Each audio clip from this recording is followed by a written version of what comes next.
Primero contaremos con un primer bloque con la doctora Valeria Baccaro, que es docente de la Cátedra B de Derecho del Consumidor y de Derecho de Contratos de la Facultad de Derecho de la UNR de Rosario y apoderada de la ONG Unión de Usuarios y Consumidores. Y después, en un segundo bloque, la tendremos a la doctora Juliana Ruggeri, quien es abogada especialista en Derecho de Daños y Derecho del Consumidor, abogada de la Asociación Civil Usuarios y Consumidores Unidos, y también es mediadora y participante del Instituto de Protección Jurídica del Consumidor del Colegio de Abogados de Rosario. Si te parece, Vale, cuando quieras, te escuchamos. Bueno, muchísimas gracias, ante todo a la organización y a quienes nos invitaron hoy a participar, particularmente a Agustín Zárate, que fue el que se contactó siempre conmigo. Y bueno, agradecer la presencia de quienes nos están escuchando y tomando este ratito, después de tantas situaciones que estamos viviendo, y que de alguna manera nos enmarca en esta modalidad de las charlas virtuales y de los encuentros que, bueno, de alguna manera nos permiten encontrarnos a los abogados para debatir estos temas y charlar de manera conjunta en este ámbito de lo que nosotros hoy nos toca, que es la defensa de los consumidores y las consumidoras. Quiero también agradecer que hayan tenido la atención, ¿no es cierto?, de invitar a dos representantes de asociaciones de consumidores. Esto no es muy común que se haga, ¿no? Las asociaciones de consumidores no tenemos quizás la visibilidad que teníamos en otros momentos de crisis.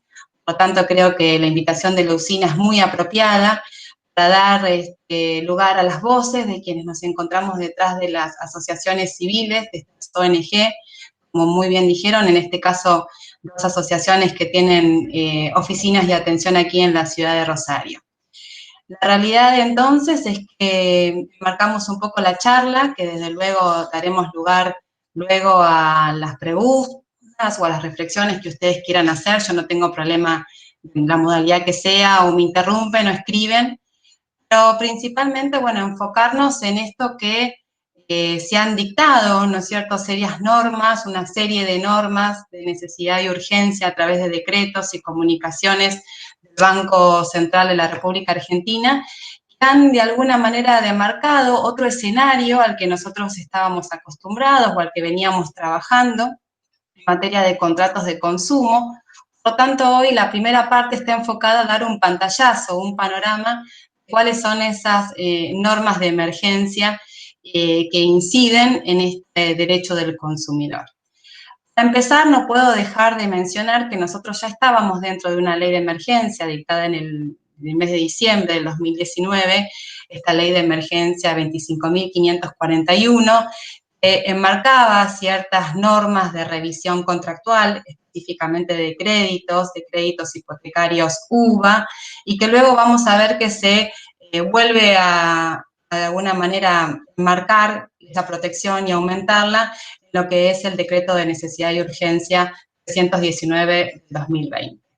Pero para ir en orden un poco con lo que nos habían propuesto quienes nos invitaron aquí hoy, lo primero que queríamos trabajar era un poco esta participación o estas normas que enmarcan la protección del consumidor en materia de servicios públicos.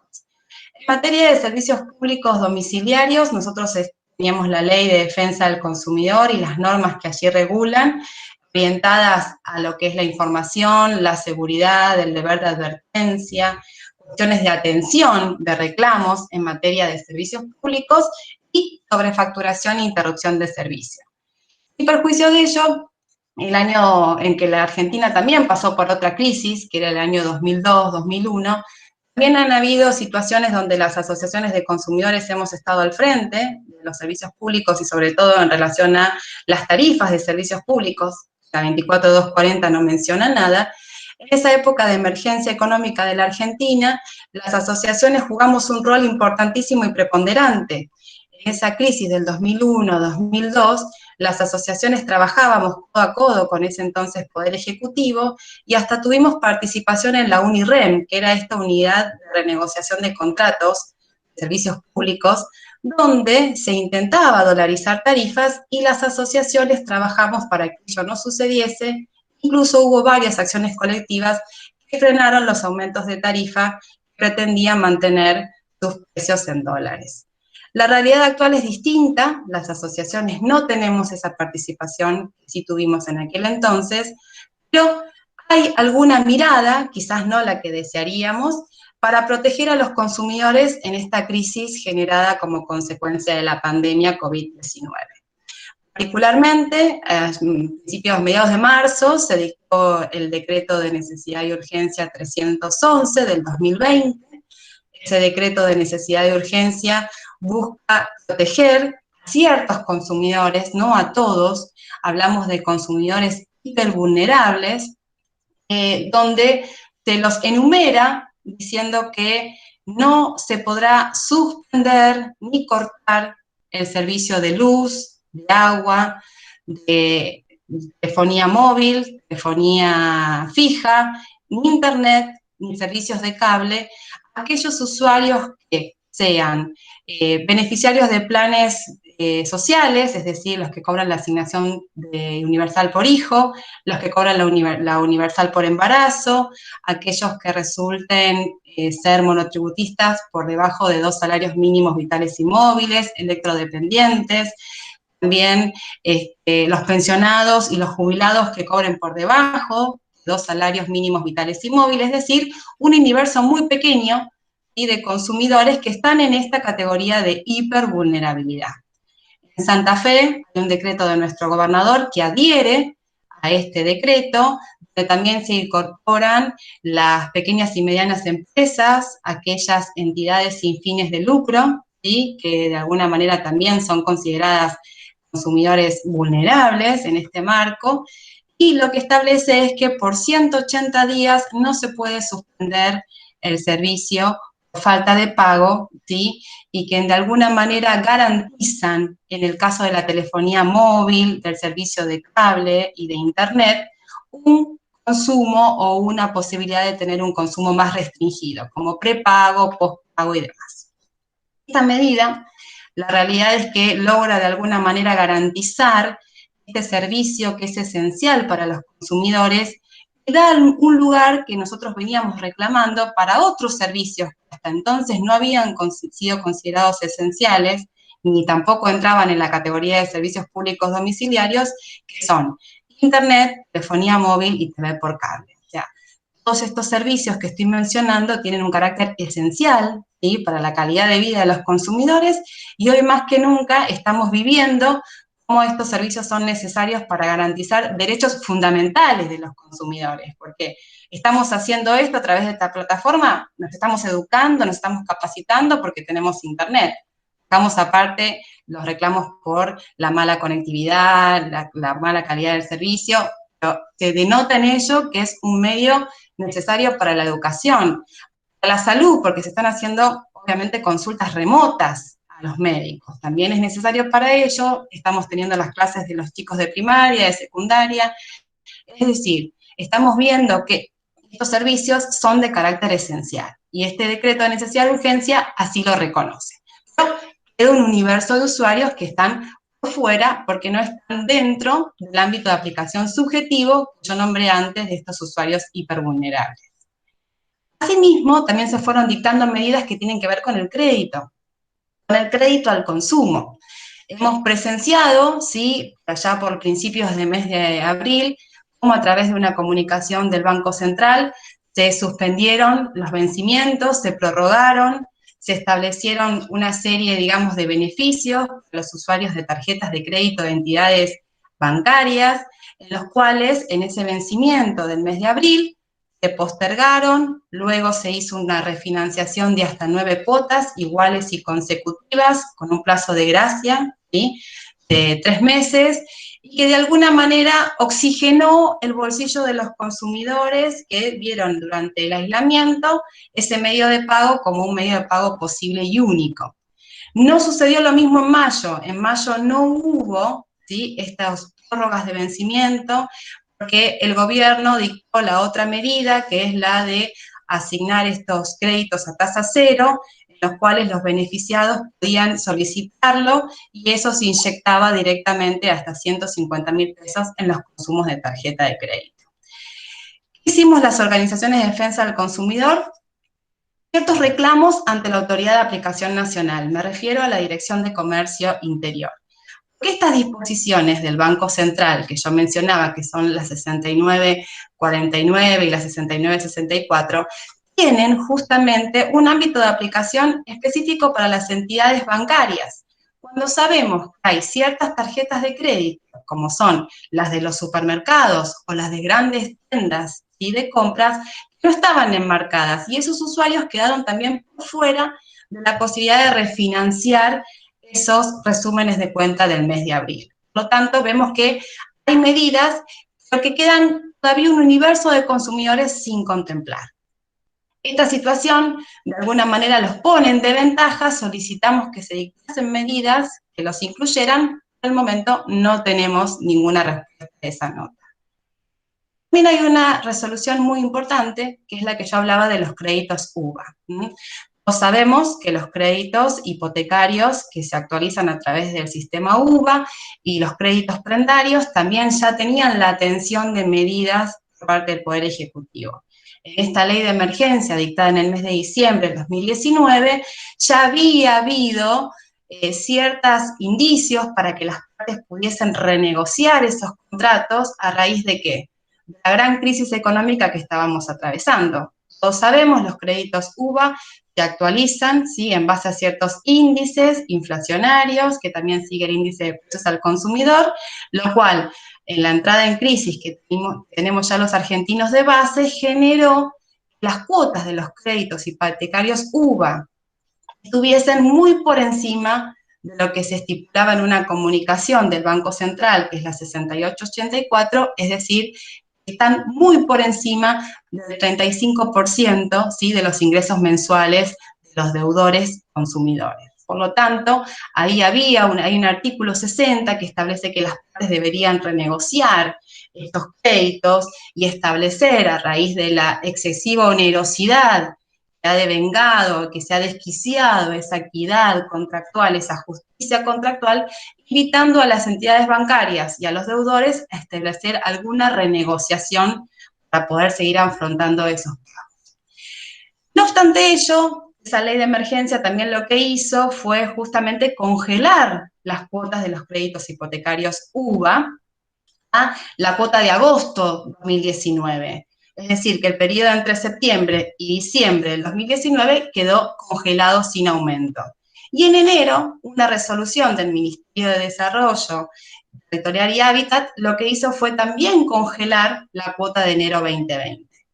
Cuando se dicta, y en el mes de marzo, el decreto de necesidad y urgencia 19/2020, también trae herramientas para proteger la vivienda, para proteger ese crédito que tienen los consumidores. Estableció, por un lado, el congelamiento de las cuotas a marzo, y por otro lado, la suspensión de las ejecuciones, medidas cautelares, lanzamientos que pudiesen estar, ¿sí?, transitando la instancia ya judicial o extrajudicial.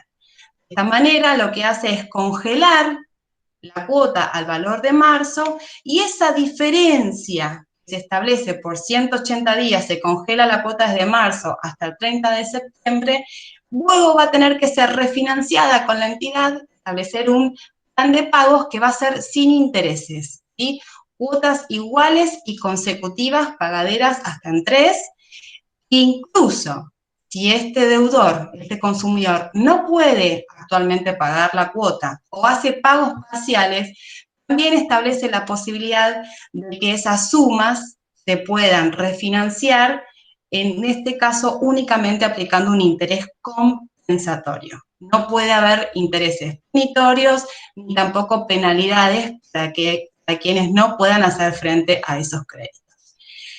Esto viene en línea con lo que veíamos en la jurisprudencia. Ya ha habido muchos casos de medidas cautelares, incluso de denegación de medidas cautelares, pero que los magistrados impulsaban casos de renegociación entre las partes de 90 días, y recientemente hubo un fallo de la Ciudad de La Plata donde, transitando incluso en las épocas de pandemia y demás, se dicta una medida cautelar y se aplica estas disposiciones retrotrayendo el valor de la cuota a lo que establecía justamente y solicitaba la actora, atento que se había demostrado en el expediente que el aumento, ¿sí?, de la cuota en razón del aumento del dólar más la depreciación monetaria hizo que pagar la cuota para esa consumidora implicase destinar casi el 70% de sus ingresos. Hace la magistrada de Cuba, es decir, de alguna manera remedia esta situación diciendo que la cuota se tiene que retrotraer hasta llegar al máximo del 35% de los ingresos. Esto es un debate, yo creo que va a venir y en lo que va a haber muchísimos casos en los que vamos a tener que resolver o al menos defender. Siguiendo un poco con algunas otras normas que quedaron sueltas por ahí, un tema muy candente es el del turismo. Sin duda, estamos recibiendo muchísimos reclamos, muchísimas consultas de aquellos usuarios que han postergado sus vuelos, que no lograron los reembolsos, las políticas de cancelación de las distintas compañías aéreas no dan lugar a lo que los usuarios consideran que es pertinente. Entonces estamos en claro de que acá tenemos una imposibilidad de cumplimiento y que esta imposibilidad de cumplimiento genera la extinción de la obligación y por lo tanto los efectos son restitutorios. Yo no pude, ¿sí?, celebrar este contrato, quiero la devolución y el reembolso de ese precio. Tenemos un vacío muy grande en cuanto a normas y medidas de necesidad y urgencia. Solo tenemos una única norma del Ministerio de Turismo, la 131, que se dictó allá por el mes de marzo y que obliga a las agencias y a las empresas de viajes a devolver el 100% de aquello que se hubiese contratado en concepto de alojamiento, excursiones, cruceros. Entonces así que hay una asociación de consumidores que ha interpuesto una acción colectiva contra la empresa Despegar, en la que solicita que se le reintegre a los usuarios el 100% de aquello que hubiesen obviamente pagado en el plazo de hasta el 31 de marzo. Pero no tenemos nada después del 31 de marzo. Y por otro lado, lo otro que surgió como una normativa en el marco de esta pandemia es la resolución de ANAC, la 143 de 2020. En esa resolución, ¿qué es lo que ha pasado? Lo que sucedía era que las empresas comenzaron a ofertar nuevos viajes con precios obviamente muy sugestivos y esas rutas que se estaban promocionando no estaban autorizadas por la autoridad de control, ¿sí?, por esta Agencia Nacional de Aviación Civil. La ANAC no ha otorgado nuevos permisos para viajar y la única posibilidad de hacerlo es a partir del 1 de septiembre. Recién ahí se van a comenzar a rever las autorizaciones de ruta. Por lo tanto, las empresas no pueden comercializar ningún tipo de pasaje aéreo, dejando al lado, obviamente, los vuelos de repatriados y los que se están llevando adelante en el marco de los permitidos.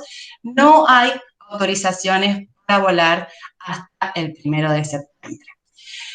Estas medidas, de alguna manera, nos dejan a nosotros en una situación distinta a la que quizás estamos en los créditos UVAs, pero no así desprovisto de otras normas. Realmente podemos recurrir a las normas de nuestro Código Civil, como es la frustración del fin, como son las cuestiones que hemos visto de suspensión de cumplimiento y demás normas que sabemos que la tenemos en materia contractual y en materia de defensa del consumidor.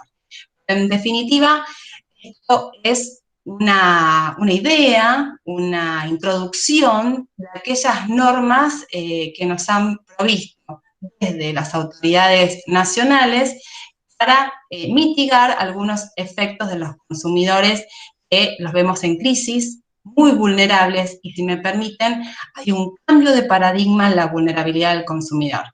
No nos encontramos frente al mismo escenario de vulnerables que teníamos antes de ingresar, ¿sí?, al aislamiento social preventivo y obligatorio. Hoy nos encontramos ante causales que son de alguna manera sobrevinientes lo que es el aislamiento, donde vamos a encontrar muchísimos consumidores que no reúnen la categoría de hipervulnerables, pero que se encuentran a raíz de la pandemia en una clara situación de vulnerabilidad y que no están en el marco de estas normas. Seremos nosotros, los operadores jurídicos, los encargados de empezar a crear los precedentes para que estos nuevos vulnerables puedan tener una protección y una tutela efectiva de parte de las autoridades administrativas y judiciales. Bueno, le dejo el pase entonces a Juli, que ella iba a tomar otros temas más concretos, y después quedo abierta a las preguntas. Bárbaro, vale. Le recordamos a todos los participantes que pueden ir dejando todas sus preguntas en el chat, así al finalizar, Fer se las hace a las dos doctoras que nos están dando la charla de hoy.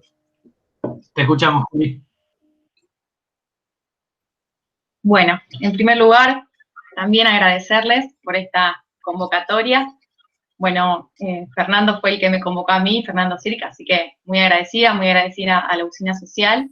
La verdad es que comparto en mucho lo dicho por la doctora Valeria Vaccaro, esto de poder escuchar un poco también la voz de, obviamente nosotras con nuestro camino en el derecho del consumidor, pero muy puntualmente desarrollado en lo que es la escucha de montones de consumidores y usuarios que obviamente con distintas afecciones y distintas problemáticas se acercan, muchas veces bastante desesperados por situaciones que los preocupan y donde no encuentran respuestas. Entonces, es una mirada que podemos dar, bueno, de poder llevar adelante y mostrar una voz que escuchamos realmente todos los días.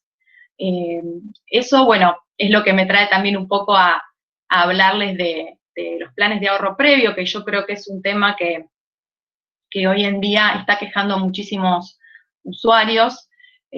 Acá veo que hay muchos abogados, veo una colega Maricel Cabrera, que, bueno, estamos obviamente compartiendo causas en este sentido, pero ella está del otro lado y es muy interesante que estemos compartiendo este encuentro. La verdad es que, bueno, hay muchos abogados que seguramente han tenido consultas, por eso me interesaba como traerles el tema. La verdad que el plan de ahorro previo, en primer lugar, me gustaría aclarar que es un sistema bastante complejo, que, bueno, obviamente venía agravado, o sea, la situación del plan de ahorro previo ya venía con una problemática desde abril del año 2018, que se ve agravada por, obviamente, en esta crisis que nos trajo la pandemia y, bueno, la situación de aislamiento social. Que para ponerlos un poco en contexto, o sea, el plan de ahorro, en primer lugar, es un sistema donde los suscriptores se adhieren, ¿no es cierto?, a un grupo, ¿no es cierto?, ellos se van agrupando, o sea, la administradora del plan de ahorro los va agrupando en un grupo de más o menos 160 y pico personas, para la adquisición, ¿no es cierto?, de un vehículo. ¿Qué es lo que sucede en estos casos? Que los planes de ahorro, obviamente, son contratos que se realizan por cláusulas predispuestas y preredactadas. El consumidor, cuando asiste a una concesionaria donde le informan verbalmente cómo va a ser el contrato, se encuentra con la sorpresa de que después, cuando se lleva a ese contrato firmado que le hacen firmar ahí en la concesionaria, las cláusulas de ese contrato no reflejan lo que efectivamente firmó. Eso lo vemos nosotros desde todas las denuncias que los suscriptores nos han realizado durante este largo tiempo. La verdad es que encontramos que hay una gran diferencia entre lo que se le informa. De hecho, hay muchos casos donde se les hace un detalle de las cuotas a pagar, donde se le expresa que son fijas, y eso es muy diferente a lo que ocurre en la realidad. Y este es un punto donde yo quería hacer mención particularmente, porque es el gran meollo de la cuestión de los planes de ahorro. Las personas que se suscriben muchas veces tienen el desconocimiento de que lo que están haciendo es pagando un vehículo, una parte de un vehículo todos los meses, que cuando lo adquieren, lo que están abonando ya es un vehículo 0 kilómetro todos los meses, no ya su vehículo. ¿Por qué? Porque dentro del grupo se le debe adjudicar un vehículo a cada suscriptor, ¿no es cierto? Entonces, esta situación es algo que, bueno, muy desconocido por los usuarios, y eso es lo que, bueno, llamativamente alarma de alguna manera, porque muchos nos dicen, si nosotros hubiésemos sabido de esto, no nos hubiésemos suscrito a estos planes de ahorro. Entonces, es muy importante que quede bien en claro que primero el momento de informarles, ¿no? Cuando se acercan a una concesionaria, a la administradora del plan de ahorro, que bueno, que la cuota va a estar sujeta a un valor móvil.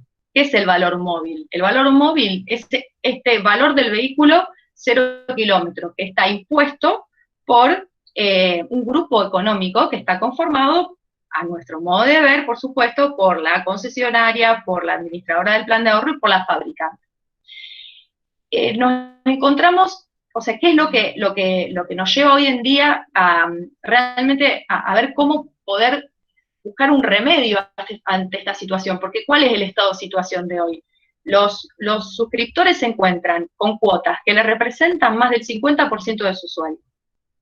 Entonces, al momento de suscribir el plan, la cuota les representaba un cierto valor que era entre el 20 y el 30% del sueldo. Hay casos menos, hay algunos casos un poquito más, pero más o menos estamos en esos montos. Pero ¿qué pasa el día de hoy? Que desde abril del 2018, cuando se produce una devaluación de la moneda, que es uno de los motivos del aumento del valor móvil, pero hay otros que tienen que ver con, a nuestro modo de ver, incumplimientos de parte de las administradoras de los planes de ahorro, les empieza a aumentar la cuota de esta manera desde abril de 2018 a hoy, que hoy les está representando más del 50, 60, 70% de sus ingresos. ¿Qué hace esta situación? Que tengan que elegir entre cubrir sus necesidades básicas o pagar el plan de ahorro. Entonces, ¿qué es lo que nosotros, de alguna manera, fuimos viendo de poder, buscar de alguna manera un remedio jurídico o sinceramente siempre tratamos de lograr alguna solución a los consumidores que vienen con estas problemáticas, obviamente previo al juicio, poder lograr algún mecanismo de conciliación, hemos realizado intimaciones, pero la verdad es que el sistema evidentemente ha colapsado, no han respondido las intimaciones que les hemos realizado las concesionarias de los planes de ahorro, las administradoras, y la verdad es que ante esta falta de respuesta, no solo de parte de este grupo económico que representa a la parte proveedora de los planes de ahorro, sino también desde el Estado, ¿no es cierto? Desde el Estado hay una ausencia importante en este sentido, donde no han dado respuestas reales, porque hay algunas resoluciones que ahora les voy a comentar, una última que salió en el contexto de la pandemia, pero la verdad es que no ofrecen soluciones reales.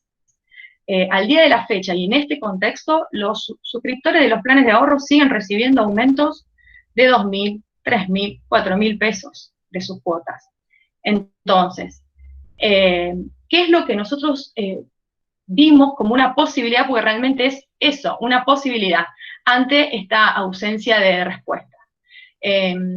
Recurrir a la justicia para plantear una serie de incumplimientos que nosotros pudimos analizar, que se dan dentro de estos sistemas que son muy complejos, repito, que los suscriptores se adhieren sin conocimiento cierto de a lo que se están adhiriendo, y bueno, buscar en la justicia alguna respuesta que pueda darles un poco de desahogo, un poco realmente de la posibilidad de poder continuar abonando estos planes de ahorro, no perder el vehículo, no perder sus ahorros de toda la vida, porque también está ese temor grande. El que se suscribió un plan de ahorro también pensó en ahorrar.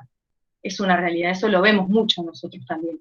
Entonces, esto que nosotros venimos llevando adelante, que son el acompañamiento a montones de suscriptores a la justicia, para solicitar que haya alguna disminución de la cuota del plan de ahorro, es algo que ha tenido buena recepción en los tribunales de Rosario, en la mayoría de los juzgados, lo cual obviamente que nos da un cierto alivio, porque les puedo asegurar que fueron meses de escuchar a gente y a personas muy desesperadas, realmente es así, y no teníamos forma de darle respuesta hasta que, bueno, uno trata, obviamente como última instancia, recurrir a la justicia. Sabemos que la justicia tiene sus cuestiones, sus avatares, pero bueno, cuando responde y se pone a la altura, la verdad que se logran, por lo menos, hacer sentir a los usuarios y los consumidores que tienen a dónde acudir. La justicia en este momento ha dictaminado, muchos juzgados, no son todos, ha dictaminado en varias acciones judiciales que se han iniciado, que no solo se han iniciado en Rosario, sino que se han iniciado en todo el país. Hay acciones de todo tipo en todo el país, o sea que no estamos hablando solo de estos tribunales, sino que hay muchos juzgados de todo el país que se han expedido en forma favorable a la reducción de la cuota de los planes de ahorro al mes de abril del 2018. Tenemos distintos precedentes. Hay jueces que, bueno, lo que establecen es que se le reduzca la cuota abril del 2018 con alguna cierta actualización. Hay otros jueces que establecen una reducción por porcentaje, pero principalmente lo que se le acerca al juez es de alguna manera un estado de situación del consumidor al momento de contratar el plan de ahorro y en la actualidad. Y obviamente, de alguna manera, los fundamentos que podemos nosotros encontrar de esta medida cautelar que se solicita y del fondo de la cuestión que se solicita en la justicia son 3 incumplimientos básicos, que obviamente hay algunos más, pero 3 incumplimientos básicos que vemos de parte de las administradoras de los planes de ahorro. En primer lugar, la falta del deber de información. La falta del deber de información, que es la obligación medular de la Ley de Defensa del Consumidor. El deber de información es lo que le otorga al consumidor la posibilidad de elegir. Es fundamental que ese deber de información sea reforzado por las proveedoras y cumplimentado por las proveedoras de los bienes y servicios. Por eso se hace tanto hincapié al deber de información en toda la normativa del derecho del consumidor. En el momento en que el consumidor se acerca a la concesionaria o hace algún tipo de consulta a la administradora del plan de ahorro, recibe una respuesta que después no se refleja en lo que sucede. Principalmente en esto que les digo yo, que a los suscriptores nadie les informó debidamente, como establece la ley del consumidor, que iban a tener unos aumentos de las cuotas de estos excesos, con este exceso de aumento, ¿tá? Nunca, no, es más, tenemos muchísimos consumidores que nos cuentan que en realidad les decían que tenían que abonar cuotas fijas, que iban a abonar cuotas fijas, que podía llegar a tener un aumento mínimo. Eso por un lado, este deber de información se ve incumplido en todo el vínculo, porque muchas veces han hecho intimaciones, pidiendo información, que les envíen cuotas, que no les envían, y no han obtenido respuestas. Entonces ahí también hay un incumplimiento del deber de información y al trato digno que merece todo consumidor y usuario y toda persona humana. Eso por un lado. Después hay otro incumplimiento importante que nosotros vemos, que es que la administradora del plan de ahorro es por la resolución de la IGJ, que es la Inspección General de Justicia, que es el ente de control, que controla a los sistemas de ahorro previo y los regula, es una mandataria, o sea, es una administradora de fondos. Entonces, ¿qué es lo que tiene que hacer en ese rol? Velar por los intereses de los suscriptores. ¿Ustedes creen que ha velado por los intereses de los suscriptores, las administradoras de los planes de ahorro? Lo dejo así como para que lo piensen. O sea, aumentar mes a mes la cuota del plan de ahorro sin convocar a los consumidores, a los suscriptores, sin otorgarles algún paliativo, hay información sobre lo que estaba sucediendo y lo que iba a suceder, reforzar esta información, ¿no?, que se debería haber dado al comienzo, es un incumplimiento al mandato, es un incumplimiento a el deber de administrar diligentemente. Eso es otro de los incumplimientos que vemos. Y otro incumplimiento muy importante, que es algo que se ve reflejado, obviamente, en el aumento de la cuota. ¿Por qué? Porque el valor móvil que se pone en la cuota, que se consigna en la cuota, que es al que está sujeto a la cuota del plan, tiene unos montos que son exorbitantes. Si uno va a una concesionaria, va a ver ese mismo vehículo que está pagando en la cuota del plan a un precio mucho menor, 200, 300 mil pesos menos, en el caso mínimo. Si no, hay más todavía diferencia. Hay una normativa de la resolución de 8 del 2015 de la Inspección General de Justicia que establece que las administradoras de los planes de ahorro deben trasladar toda bonificación o descuento que le haga la fabricante a los planes de ahorro. Acá, obviamente, entendemos que hay otro incumplimiento a esta normativa. Esto obviamente es muy importante como dejar en claro que esto es una mirada que después debe ser probada en la justicia, por eso les decía que nosotros tratamos siempre de evitar llegar a tener que hacer un proceso judicial, que cursar un proceso judicial, porque obviamente sabemos lo que conlleva, que la verdad es que obviamente una cosa es lo que pasa en los hechos y otra cosa es lo que uno puede probar jurídicamente.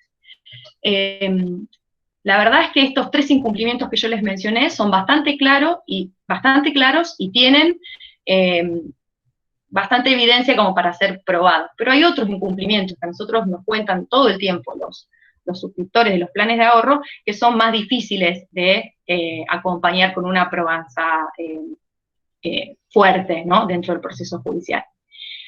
Y en este sentido lo que les quería mencionar, que es algo que ha resuelto la Inspección General de Justicia en este mes, salió una resolución del 10 de abril del 2020, donde la resolución es la 14 del 2020, donde estableció una suerte de remedio para los planes de ahorro, que es un nuevo diferimiento de las cuotas del plan.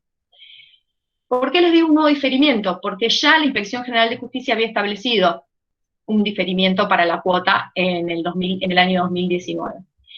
¿Qué es lo que nosotros vemos en esta resolución? Que realmente no la vemos desde nuestra mirada como un remedio, sino es momentáneamente una invitación a suscribir a un diferimiento que después va a terminar licuándose en el tiempo, les va a terminar alargando el plan de ahorro, y encima, para poder suscribirte a este diferimiento, cuando vos si optás por este diferimiento, tenés que renunciar a iniciar acciones judiciales y a las medidas cautelares otorgadas que tengas en favor tuyo. Entonces, acá vemos una suerte de trampa, ¿no?, de tratar de evitar el inicio de acciones judiciales y las personas que ya las tienen iniciadas continúen con ellas. Entonces, por supuesto que no vemos que haya una real solución a la problemática que vienen sufriendo los suscriptores de los planes de ahorro desde abril del 2018. Lo interesante de esta resolución, y esto sí me parece que es un remedio, es momentáneo, por supuesto, es suspender las ejecuciones prendarias, porque esto lo establece la resolución, suspender la suspensión de las ejecuciones prendarias hasta el 30 de septiembre de este año.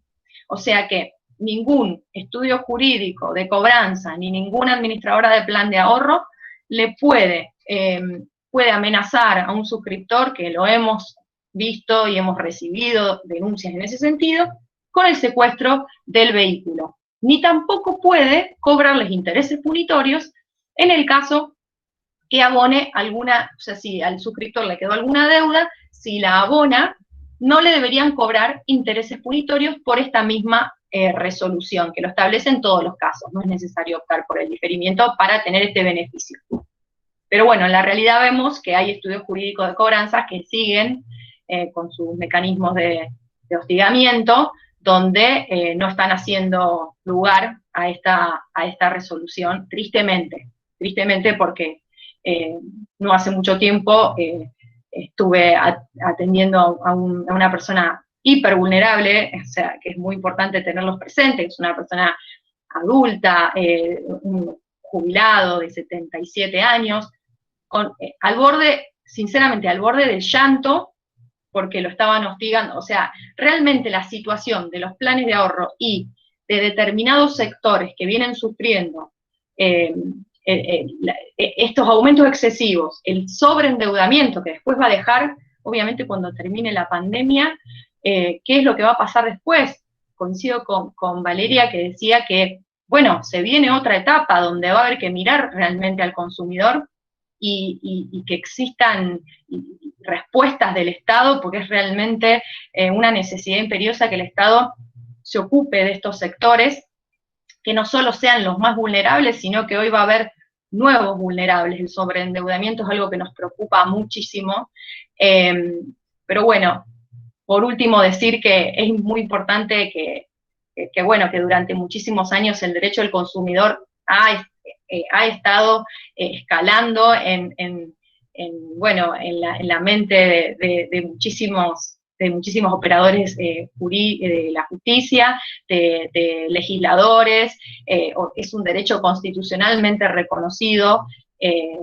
Las relaciones de consumo forman la mayoría de las relaciones y los vínculos que tenemos los seres humanos hoy en día, y obviamente que debe ser contemplado, debe ser tutelado, y debe tener realmente la respuesta, cuando no hay una respuesta del Estado, una respuesta jurídica que esté a la altura, que por supuesto en Rosario, por suerte, en la mayoría de los jueces civiles y comerciales la tenemos.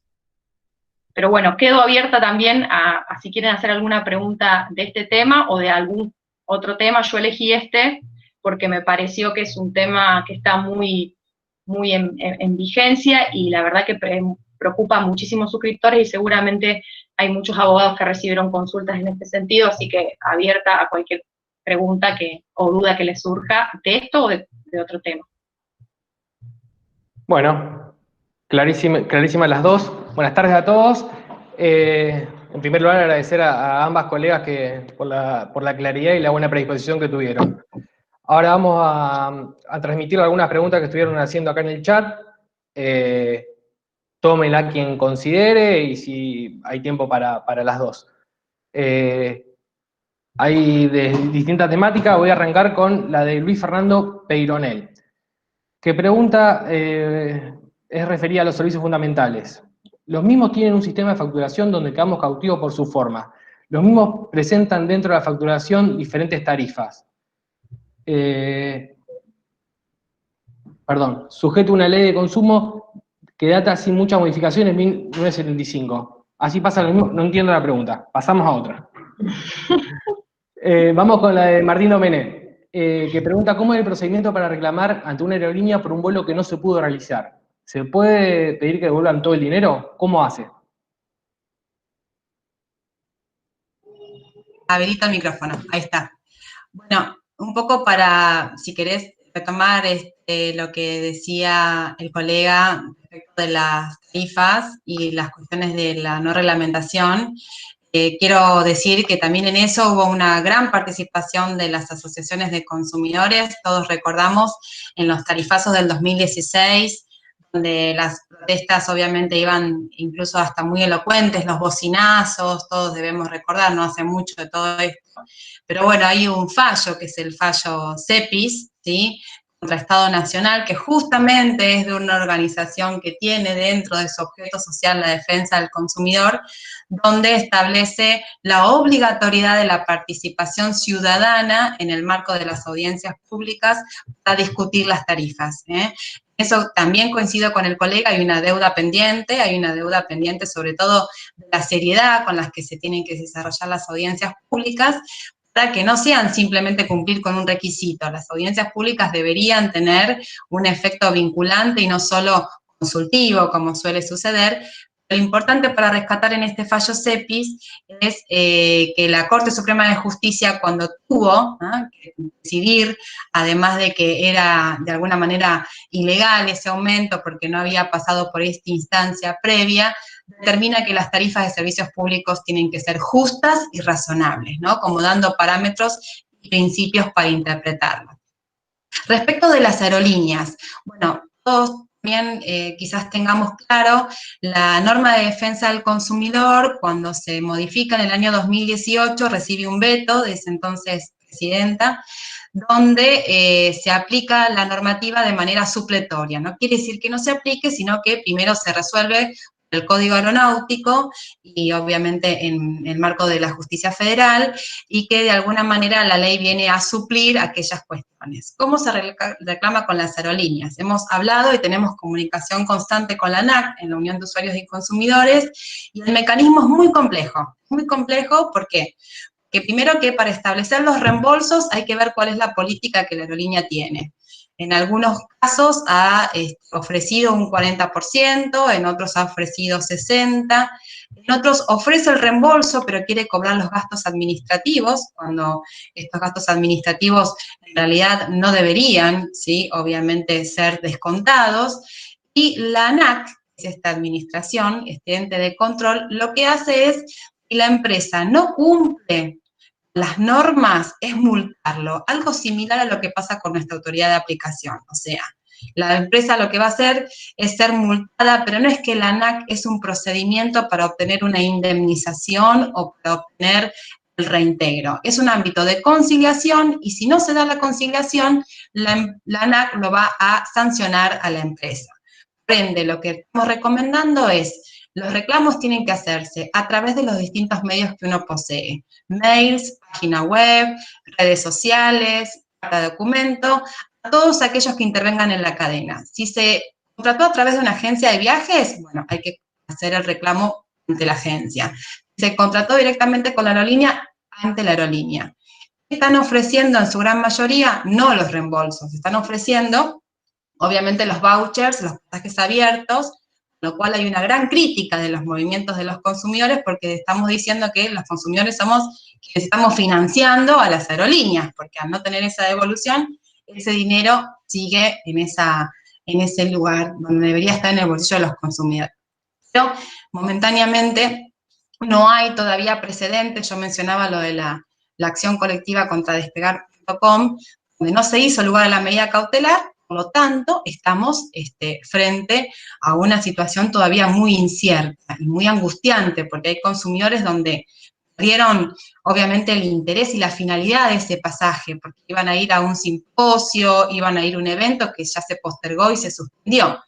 Y me aclaran ahí en el chat que están ofreciendo los pasajes abiertos con, obviamente, pagar la diferencia cuando uno decida hacer el cambio. Les comento que ahí vamos a tener que apelar a otro tipo de instrumentos, como puede ser la teoría del esfuerzo compartido, como puede ser una cuestión muchísimo más de cooperación en cuanto a la solución. Yo considero que pretender que el consumidor pague la diferencia a sabiendas de que vamos a ir a procesos inflacionarios y a suma de tarifa, prácticamente rompería con ese equilibrio que tiene que haber en la renegociación. Por tanto, yo creo que en esos casos hay que seguir instando la actuación, sobre todo de nosotros, de los colegas, de los abogados, en esas renegociaciones. Pero de ninguna manera podemos permitir las renegociaciones forzosas, las renegociaciones autoritarias que están teniendo. Eso sí lo estamos denunciando, y las autoridades de aplicación, cuando empiecen a funcionar, tendrán que poner sus barbas en remojo en esta línea, ¿no? Perfecto, clarísimo. Bueno, paso con otra pregunta. Voy con la de Lucio Primucci. Dice, en un proceso individual de ahorro previo, ¿qué viabilidad estiman que pueda tener como planteo de fondo que la administradora estructuralmente actúa en contra del interés de su mandante y no informaron ni pidieron instrucciones cuando en abril de 2018 se disparó el dólar y por ende el valor móvil? Bueno, ahí va. contesto. Bien. Lucio, ¿no? Lucio.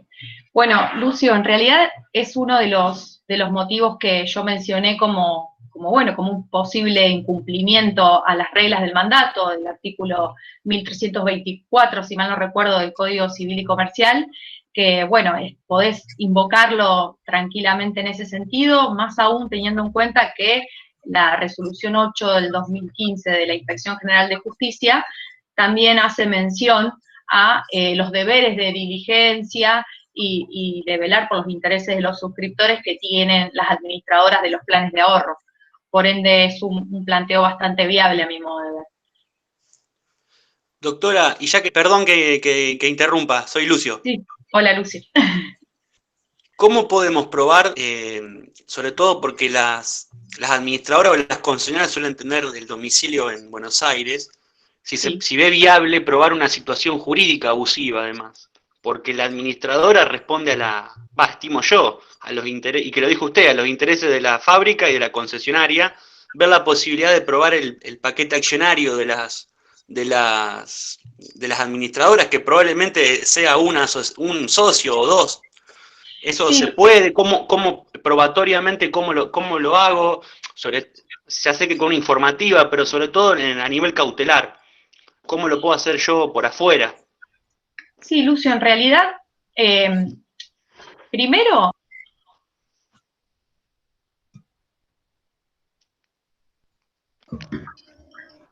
Se te apagó el micrófono, Juliana. Ahí va. Bueno, ahí está, Lucio, te decía que primero está claro que estamos hablando de que conforman un mismo grupo económico. Tanto la concesionaria generalmente tiene domicilio acá en Rosario, que es la primera que recibe al suscriptor. Recibe o lo va a buscar. Hay puestos en los shopping, en su momento había, donde les hacían los ofrecimientos de los planes de ahorro. Tenés a la concesionaria, que generalmente es concesionaria oficial, por ejemplo, de Volkswagen. Después tenés a la administradora del plan de ahorro, que se llama Volkswagen S.A. de ahorro para fines determinados. Y después tenés a la fabricante, que es Volkswagen Argentina S.A. No hay mucha duda, o sea, de que en realidad forman un mismo grupo económico. Si vos podés ver el contrato del plan de ahorro, en el contrato del plan de ahorro hay algunas líneas en ese sentido, o sea, no creo que tengas la necesidad de hacer alguna prueba, digo, por fuera en ese sentido. Sí, obviamente, dentro del proceso, invocarlo y después, sí, a lo mejor, mediante una pericial contable y teniendo en cuenta, obviamente, las acciones, poder investigar un poco esto de los paquetes accionarios. Pero entiendo que es bastante evidente, pero es muy interesante tu pregunta. Espero haberte podido orientar en algo. De 10, gracias. Perdón yo por interrumpir, Fernando. No hay problema, Lucio. Bueno, pasamos con otra pregunta que estuve acá viendo. Vamos a preguntar lo que transmite acá Denise, que pregunta es, con las compras online y el incumplimiento de las condiciones en los plazos de entrega, ¿cómo y dónde reclamar? Bueno, a ver, con las compras online, Juli, como quieras, las compras online, bueno, sabemos que han incrementado y que están, bueno, al tope de lo que significa hoy por hoy la contratación.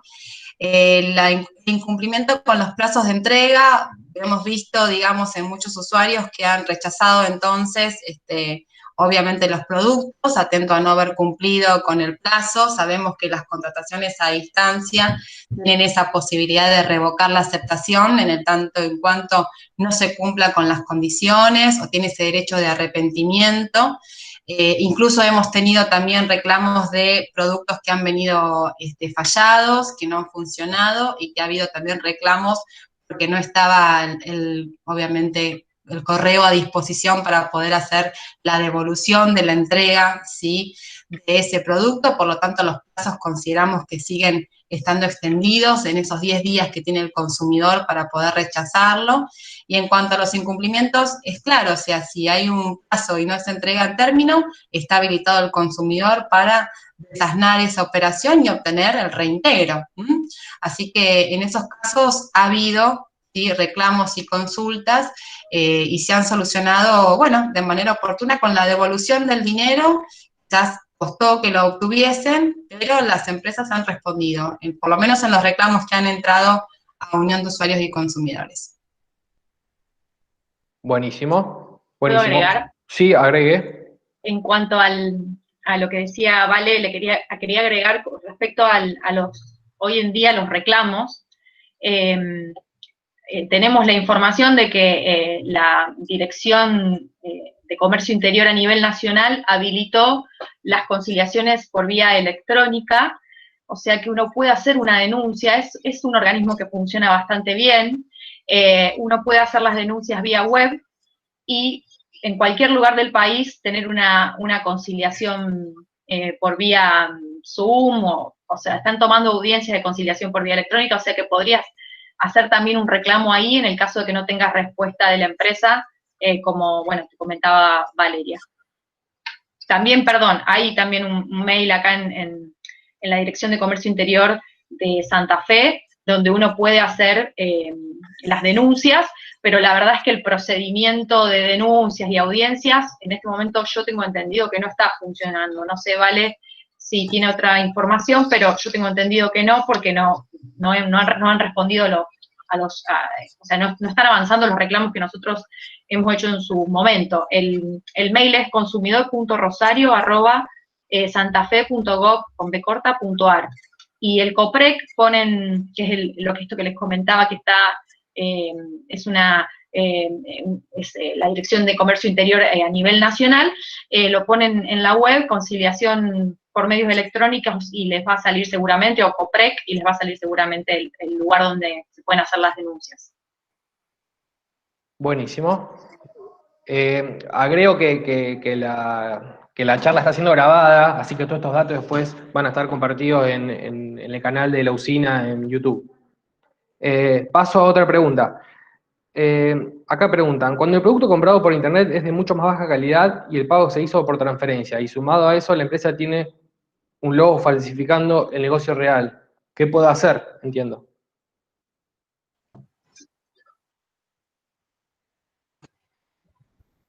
Bueno, perdón, a mí se me tildó, no sé si había una pregunta, me tildó, recién volví a tener la conectividad, perdón. No sé qué pasó recién. ¿Querés que hay varias preguntas. Si no es clara esa, paso a otra. No, yo no la escuché directamente, Julia, así que si vos la querés contestar, porque yo ni las llegué a escuchar. Fer, de todas maneras, si la podés repetir, repetila, porque yo escuché, pero no entendí bien a qué iba la pregunta. Es como que de un logo... Sí, no tiene cierre, no tiene un cierre. Pero, entiendo que compró un producto en internet de baja calidad, el pago se hizo por transferencia, ¿cómo reclamar? Bueno, si en realidad el producto no se condice con el mismo producto que le ofertaron en la página, tiene primero 10 días para devolverlo, que es una revocación que está establecida en el artículo 37 de la Ley de Defensa del Consumidor, es el derecho a la revocación, y obviamente le tienen que restituir el dinero que abonó, porque Perfecto. Es como si nada hubiese sucedido de alguna manera, Perfecto. Todo vuelve bien. Pasamos a otra. Acá Melissa Testa pregunta, ¿qué pasaría con los contratos, por ejemplo, de salones de fiesta, donde ofrece hacer el evento meses después? ¿Se podría dar como también la frustración del fin del contrato y pedir el reembolso? Sí, exactamente. Estamos claramente ante una situación de frustración de la finalidad. Si uno, primero que no sabemos cuándo van a terminar las medidas de aislamiento y cuándo vamos a poder volver a tener reuniones, ¿sí?, de esa índole, ¿no? Estamos hablando de que quizás en un futuro cercano, reuniones de hasta 10 personas, imagino que lo que es muchas más personas va a estar ilimitadamente todavía en el tiempo pensar una fecha exacta. La frustración del fin, ese instituto que tenemos en el Código Civil y Comercial, ¿sí?, en el artículo 1090, la posibilidad de resolver el contrato si esa frustración es definitiva, donde realmente quizás uno pensaba celebrar el cumpleaños de 15 y bueno, ese día era exactamente lo que justamente determinaba que fuese así, o si realmente la frustración es temporaria, es decir, que yo puedo esperar, bueno, quizás me permite la posibilidad de renegociar ese contrato y mantener la fecha abierta, como hablábamos recién con los temas de turismo. Va a depender en todo caso de qué es lo que quiera el cliente. Si el cliente quiere resolver, tranquilamente está habilitado, y si quiere conservar ese contrato, tendrán que enmarcarse en una renegociación. Perfecto. Acá estuve viendo una que se relacionaba con la de las aerolíneas, que dice, en el caso de un viaje que se haya interrumpido por el COVID y habiendo sido replanteado en una fecha anterior a la prevista, ¿se puede hacer un reclamo a la aerolínea? Sí, totalmente. O sea, estamos hablando de que si realmente hay una reprogramación, el reclamo, si el pasaje se contrató de manera directa con la aerolínea, tiene que ser ante la aerolínea que se insta el reclamo. Sea por la página web, sea por una 0800 o el canal que tengan. En el caso, por ejemplo, de las low cost, se hicieron todas a través de la página web. No había nadie que atendiera y estaban todos los mecanismos informados. Claro que sí. Estamos viendo a ver cómo van a ser esas devoluciones. Recordemos que en muchos casos, también esas devoluciones está el impuesto país, ese 30% que se abonó y que no está ni en la empresa de agencia de turismo, ni tampoco en la aerolínea, sino que están en la FIP. Hay muchos usuarios que también están reclamando y preguntando qué va a pasar con el impuesto país. Una pregunta que también nos estamos haciendo nosotros.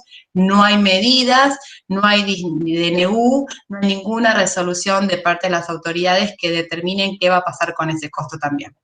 Y es más, aclaro, también estamos escuchando que quienes no pagaron el impuesto país, pero ahora van a hacer el cambio y la reprogramación de ese vuelo, lo van a tener que pagar. Perfecto. Bueno, paso a la pregunta de Marianela Merli. Dice, si pueden hacer mención o si han recibido casos de oficinas de crédito online que sin que las personas suscriban han realizado débitos automáticos de su cuenta bancaria y cómo se ha abordado la cuestión. Bueno, vale. ¿Quieres? Sí, No, si quieres, como quieras. Pensé que, bueno. En realidad sí hemos recibido, por lo menos en nuestra organización sí. La verdad es que yo recomiendo, desde la ONG recomendamos en primer lugar, siempre en consumidor lo que abunda no daña. Si uno puede hacer más reclamos, mejor. Nosotros tenemos al Banco Central de la República Argentina, que es el ente que controla a todas las entidades financieras. Estas empresas que mencionaba Marianela, me parece, muchas veces están por fuera, obviamente, de la reglamentación del Banco Central, pero yo igual le recomendaría que haga una denuncia como para noticiar al Banco Central de esta situación. También es importante que haga la denuncia en los entes de defensa del consumidor. Tengo entendido que desde la Dirección de Defensa del Consumidor a nivel nacional han multado a varias empresas de estas empresas que ella mencionaba, por justamente esto, por los débitos automáticos indebidos, que no han sido autorizados ni aceptados ni consentidos. Son prácticas abusivas y ilegales graves que se repiten todo el tiempo, hasta en casos de gente no sé, hemos recibido denuncias de personas que le estaban descontando de la asignación universal por hijo, cosas realmente que no se pueden entender, ¿no es cierto? Obvio que desde nuestra mirada el banco que lo permite también sería absolutamente responsable, solidariamente responsable por estos débitos, porque de alguna manera los habilita y bueno, permite, ¿no? Yo enviaría también una carta documento intimando, pero es muy importante que haga todas las denuncias correspondientes para obviamente tener todos esos reclamos realizados, y a la falta de respuesta, bueno, ya poder pensar en una instancia judicial. Pero tengo conocimiento que esas empresas fueron multadas, y hay hoy en día una actividad bastante presente de la Dirección de Comercio Interior a nivel nacional. No sé, Vale, si quiere agregar algo en cuanto a las denuncias recibidas. No, está perfecto, Juli. Bueno, ¿les parece que pasemos con la última? Ya respondimos bastante. Esta es pregunta del doctor Matich. Dice, respecto a los incumplimientos de planes de ahorro, ¿qué respuesta han obtenido de la instancia administrativa, es decir, de comercio exterior? Bueno, La verdad es que poca. Lamento decirlo, sinceramente me encantaría poder dar otra respuesta. Desde lo más interno mío se los digo. Me encantaría poder ver en algunos años o en a una autoridad de aplicación en la provincia de Santa Fe activa y con más recursos para poder llevar adelante los reclamos de montones de consumidores. Nos hace falta en Santa Fe. Hoy en día, bueno, con el cambio de gobierno tenemos un colega que está colega en el sentido de que es una persona que bueno, ha formado parte de una organización de defensa del consumidor, así que, bueno, esperamos que empiece a funcionar o que funcione como corresponde. Yo no recomendaría la instancia administrativa como única instancia. Sí, a lo mejor, esto que decía yo de poder, más reclamos tenés, mejor, ¿no? Para después probar por todas las instancias que pasaste. Pero no están dando respuestas desde ese lugar. Además, la Dirección de Comercio Interior, es importante destacar que es una autoridad de aplicación que tiene la facultad de multar en caso de que haya incumplimientos a la Ley de Defensa del Consumidor, pero si no hay una conciliación en ese ámbito, las actuaciones obviamente pasan para archivo o para algún tipo de aplicación de multa si ven que hay una violación a la Ley de Defensa del Consumidor, pero queda ahí. Yo recomendaría que ante la falta de respuesta, ya directamente en casos de planes de ahorro, por el contexto en el que estamos, se dirija directamente a la justicia. Bueno, bárbaro. Muchas gracias por su tiempo a las doctoras. Les queremos agradecer, muy claras todas las explicaciones, y a los participantes también agradecerles y recordarles que esta charla fue grabada y que en unos días va a estar subida y disponible para repasarla en el canal de YouTube de la Fundación Leucina Social. Así que sin más, nos despedimos. Bueno. Gracias a ustedes. Gracias. Saludos a todos. Muchísimas gracias, Liliana, gracias. Hasta luego. Hasta luego. Muchas Saludos, nos vemos la próxima. Muchas gracias, hasta luego.